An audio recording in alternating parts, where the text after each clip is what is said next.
Welcome back to our channel where we provide updates and undisclosed narratives on Catherine, Princess of Wales and her royal family. We provide you with the exciting news. 1 min ago, Operation Orchid exposes Camilla's secret tribunal ends in exile. Queen Camilla has been banished from public life and deprived of her royal responsibilities after a clandestine trial that deemed her culpable in a plot related to the murder of Diana, Princess of Wales, in 1997. This extraordinary sequence of events has profoundly destabilized the fundamental structure of the British monarchy. The ruling issued in the esteemed chambers of Westminster stems from a covert inquiry, the revelation of previously concealed communications, and a money trail that implicates the highest tiers of the royal establishment. Due to the irrefutable evidence provided by his own children, Prince William and Princess Anne, King Charles III, had no alternative but to consent to his wife's confinement, thereby ending her controversial tenure as Queen Consort. The decision has placed the crown in its most profound dilemma since the abdication in 1936. Consequently, a nation and the whole world are suddenly compelled to face a truth that has been obscured for more than 30 years. This narrative recounts how a clandestine inquiry designated Operation Orchid culminated in the revelation of a conspiracy of silence and betrayal, resulting in a public reckoning that has permanently altered the line of succession and the fundamental nature of the House of Windsor. The covert investigation known as Operation Orchid. It was not a public uproar that set in motion the sequence of events that would finally shed light on a generation's worth of royal secrets. Rather, it was the quiet hallways of Kensington Palace that were the starting point. During the month of March in the year 2025, Prince William, the Prince of Wales, authorized a clandestine legal investigation into the circumstances surrounding the death of his mother. This decision was made with a determination that had been formed by years of private suffering.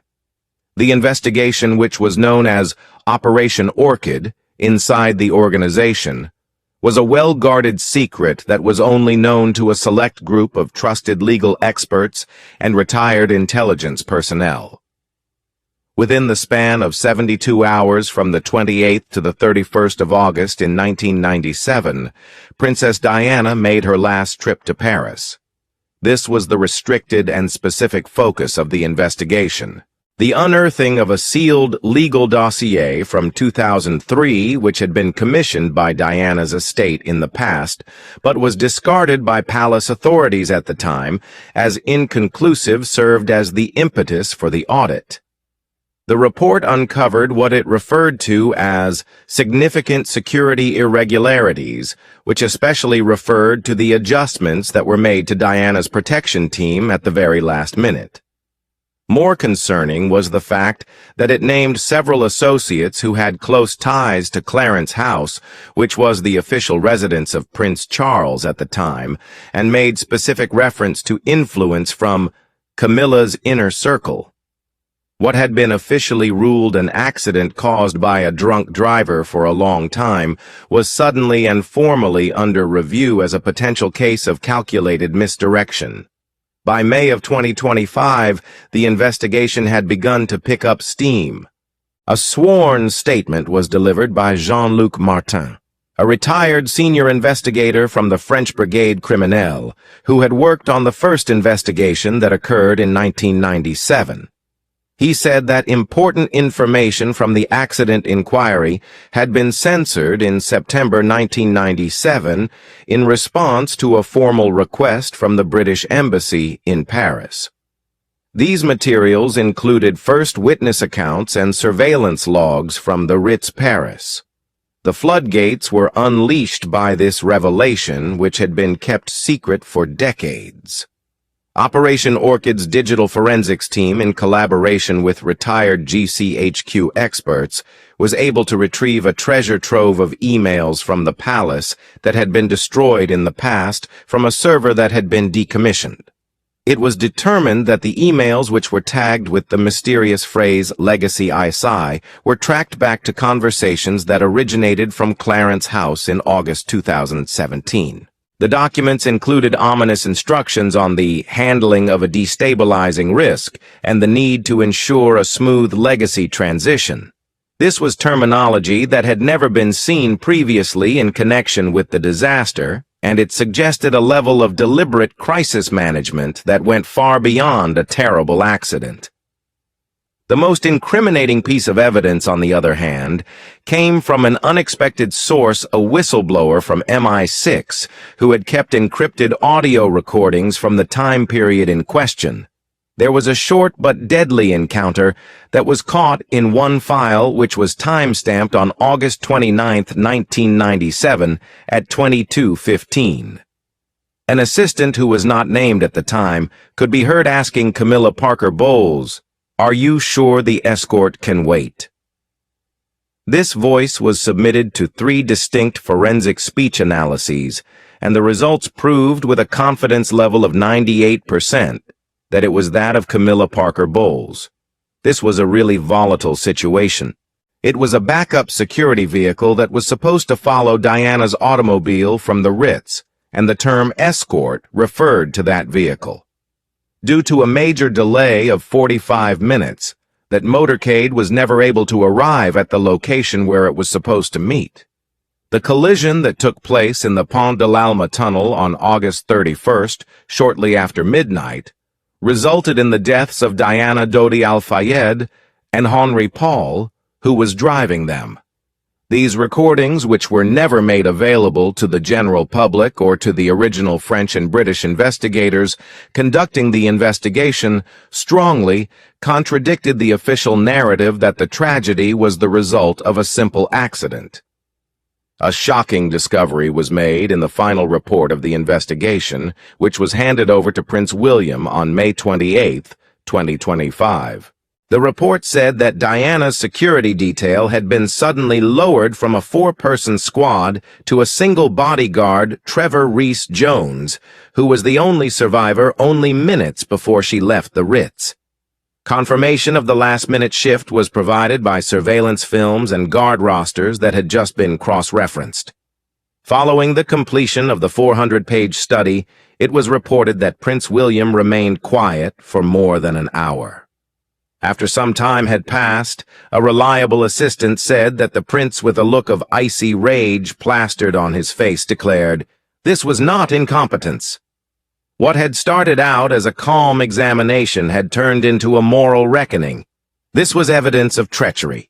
It was his determination that the monarchy was obligated to provide an explanation for judgments that had been neglected for over 30 years. The publication of Diana's letters, which are like a voice from the grave. During the conclusion of Operation Orchid, an additional piece of the jigsaw that was much more unsettling came to light. Over the course of many years, a personal letter written by Princess Diana was stored in a secret vault that was maintained by her former butler, Paul Burrell.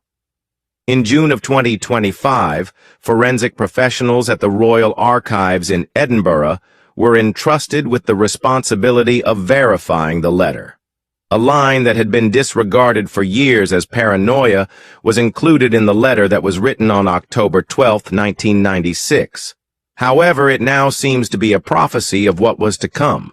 The ink, the official stationery from Kensington Palace, and the handwriting were all shown to be unquestionably Diana's via the use of forensic investigations.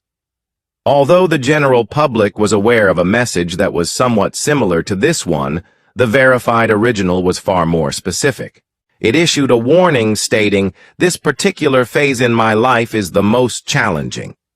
Get me out of the way," is the name of the plan that is now in the works. Camilla has more power than anybody realizes and is the one pulling the strings. There was a second, more urgent message that was attached to this letter. It was dated June 1, 1997, which was only 10 weeks before she passed away. It was enclosed in a sealed envelope with the following instruction: "If anything happens to me on the trip, open this." Diana was referring to her planned summer travels, which would culminate in her trip to the French Riviera, with Dodi Al-Fayed being the highlight of her trip. In the month of May in the year 2025, Prince William demanded that the envelope be opened by using an emergency override power that had been given to him as the heir apparent. Within the message was succinct and terrifyingly explicit, stating, "There is a move that is currently taking place. My car's brakes have been tampered with. This has happened in the past. Take care of yourself. Avoid putting your faith in the official channels." There was an early recognition among legal specialists that the letters were not only personal diaries, but also post-mortem declarations. These declarations were a formal warning from a lady who feared that her life was in imminent danger. When matched with the obtained emails from Clarence House from the same time period which discussed destabilization and legacy transition, a recorded pattern of purpose started to take shape. On June 15, 2025, in a move that has taken the whole country by surprise, passages from Diana's letters that had been validated were distributed to prominent channels in the United Kingdom.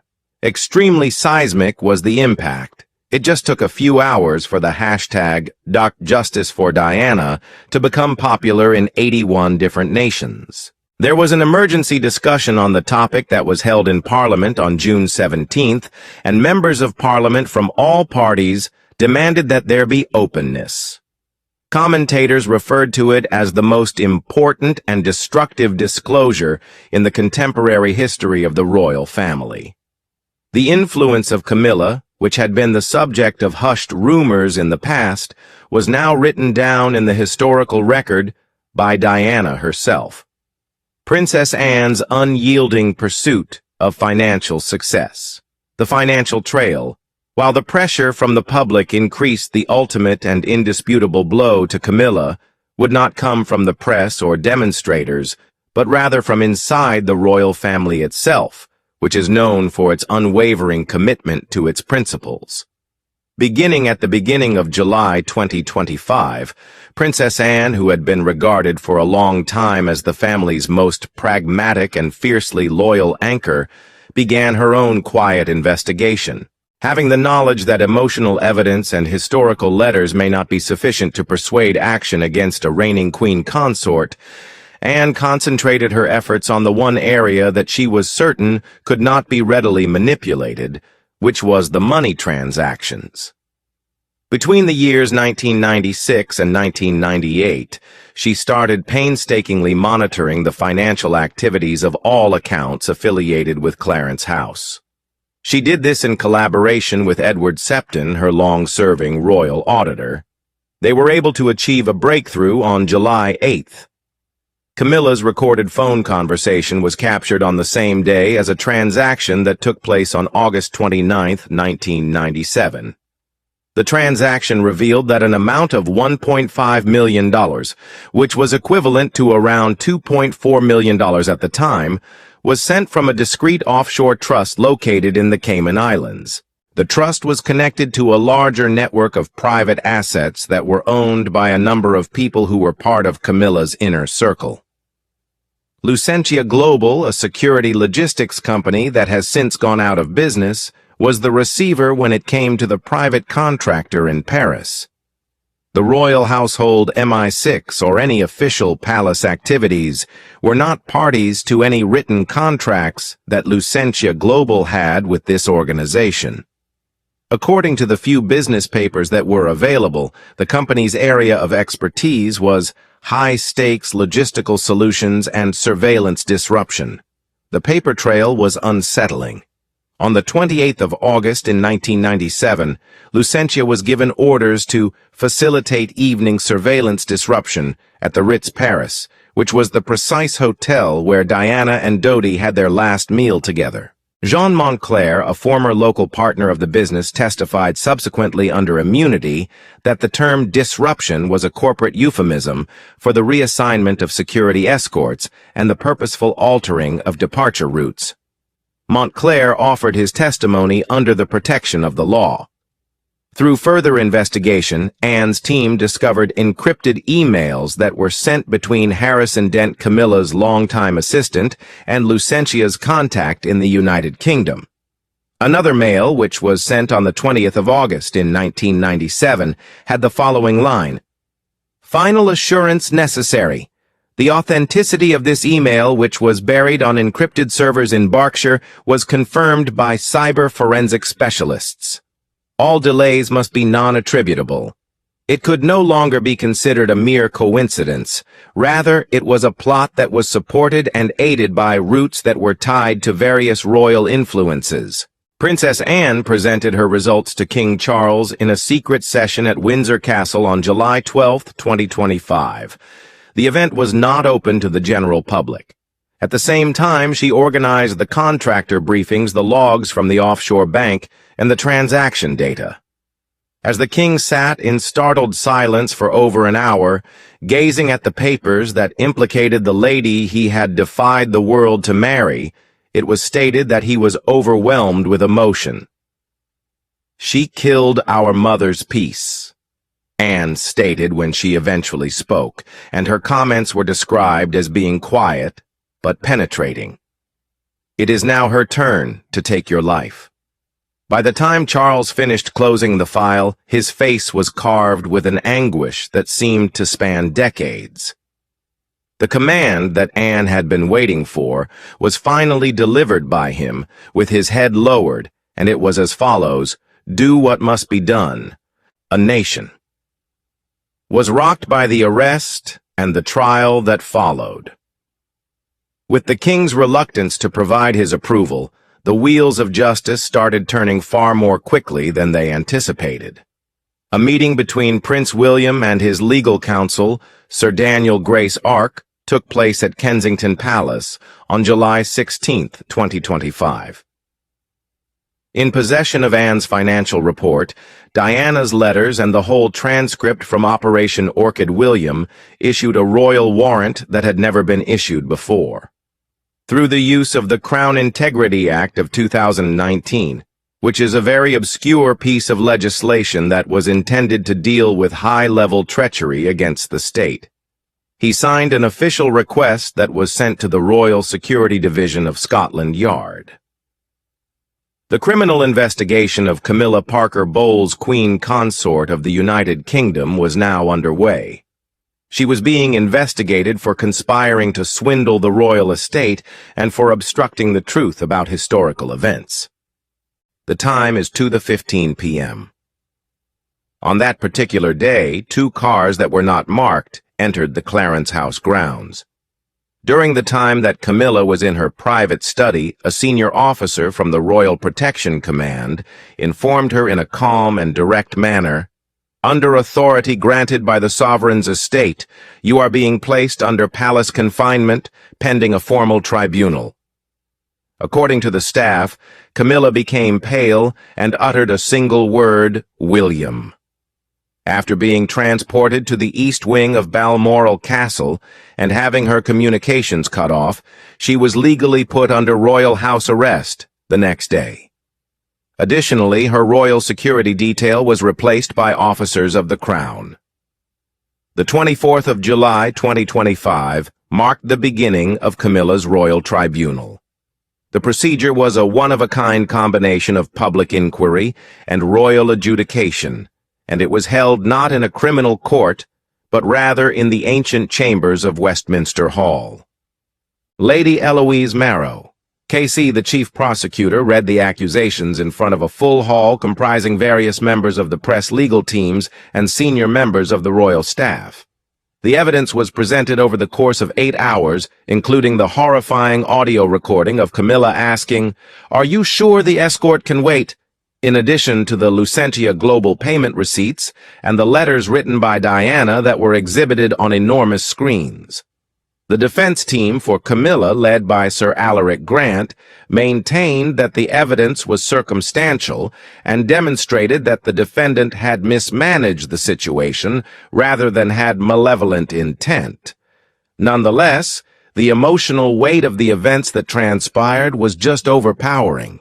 The most important moment of the trial occurred on July 25th when Prince William testified. While reading from the letter that his mother had written in 1996, he maintained a calm tone and remarked, "I believe that my mother knew exactly who she was fighting against." When the prosecution asked him whether he could forgive Camilla, he answered with a sentence that would reverberate around the world, "Forgiveness is not mine to give." Camilla had been a victim of our failure for 28 years. There is justice. There was a judgment handed out by the Tribunal on July 28, 2025, and it was guilty. It was planned that Camilla would be removed from any ceremonial responsibilities, that she would not be allowed to inherit any royal properties in the future, and that she would be condemned to indefinite exile under continuous supervision. Cheering could be heard coming from the throng of thousands who had assembled outside Westminster Hall. It was not only a judicial ruling, rather it was a moment of catharsis for the whole country, leaving behind a new guardian fallout and exile. On the 2nd of August in the year 2025, Camilla was moved to a private estate on the Isle of Skye in a manner that was completely unknown to everybody. The media referred to her situation as a velvet exile, but in truth she was being held in a closely regulated confinement. The sovereign grant was not used to provide any financing for her maintenance. Rather, all of the funds came from her own personal family holdings. Additionally, her connection with the outside world was almost completely cut off. However, the aftermath was not even close to being finished. On August 9th, a document that was branded Protocol 97 was discovered to have been leaked. The paper stated that Charles and Camilla had signed a confidential Communication and Protection Pact in September 1997, whereby they pledged to hide any information that may potentially disrupt the monarchy. Fresh criticism and requests for a re-evaluation of Charles's own capacity to reign have been generated by the discovery that Charles had known about Camilla's entanglements, but decided to remain silent about their existence. In the midst of the upheaval, a new character arose as the moral compass of the monarchy. This new figure was Catherine, the Princess of Wales. In a move that was not only quiet but also profoundly significant, Catherine made her way to the Royal Archives on the 18th of August. At that location, she inserted a letter with the following inscription: "For Charlotte, from your grandmother through me," inside a vault that had just been constructed. By taking this action, she formally reassigned all of Princess Diana's preserved things, including her sapphire engagement ring, the Spencer tiara, and her handwritten diaries, into a trust that is under the exclusive supervision of the Wales lineage. This trust will be transferred to Princess Charlotte. A tremendous gesture of grace and wisdom, the action was praised by many who saw it. The heritage of Diana had been restored by Catherine, guaranteeing that it would be preserved and respected by future generations. This was something that could not have been accomplished by a trial or a decree. To sum everything up, the real crown unannounced visits to Diana's memorial garden in Althorpe were made by Catherine and Princess Charlotte, who was 10 years old at the time. These visits took place on September 1st, 2025, which was the 28th anniversary of Diana's death. There was just one image that was made public, and it showed Charlotte placing a white rose on the monument for her grandma. This picture, which was devoid of grandeur but packed with significance, became the definitive depiction of a monarchy that was in the process of transitioning. It was never only a vehicle accident in Paris that was the sole cause of Camilla's fall from grace. The story was about a fight for memory, a conflict that lasted for decades and was fought between a narrative that was convenient and a reality that refused to die. Not only did Camilla lose her crown, but she also lost the confidence of a whole country. In spite of the fact that he is still wearing the crown, King Charles is now a king who is reduced by the circumstances of his history. The final decision was ultimately determined by the people who, through their unflinching support for Diana's legacy, arrived at the conclusion. Additionally, in Catherine, Princess of Wales, they see a future queen who is aware of the fact that the real crown is not made of gold and is not just inherited by inheritance. Determination, honesty, and the holy responsibility of guardianship are the means by which it is gained. As a result of her acts, she has made certain that Diana's soul is once again in control and that her legacy is at last secure in the hands of her granddaughter. There will be a continuation of the monarchy, but it will never be the same again. Thank you for watching the video. Please let us know your thoughts and goodbye for now.